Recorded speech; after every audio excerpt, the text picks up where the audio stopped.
Sa iba pang balita, bagaman wala pang direktang kumpirmasyon, ang Abu Sayyaf ang hinihinalang nasa likod ng pagdukot sa 3 dayuhan at 1 Pilipina sa Island Garden City of Samal. Naglunsad na ng mas mahigpit at malawak na paghahanap sa mga biktima ang mga pulis at sundalo sa inilabas na kuha ng CCTV camera ng mismong exclusive resort.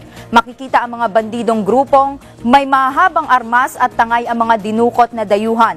May isang dayuhan din na pilit na nagpupumiglas habang hila-hila ng mga bandido. Ang ginawang pagsalakay ay sinasabing kahalintulad ng mga estilo na ginagamit ng Abu Sayyaf sa pagdukot ng kanilang mga biktima. May nakitang kapirasong papel na naiwan malapit sa Holiday Ocean View Marina na marahil ay iniwan ng mga kidnappers. Sa nakitang papel, tinukoy ng sumulat na ang ginawang pagdukot ay dahil sa pagpatay sa kanilang commander na nais nilang malapatan ng karampatang hustisya. Sa kabila nito, patuloy ang inilunsad na operasyon ng Philippine National Police, militar at iba pang law enforcement agencies.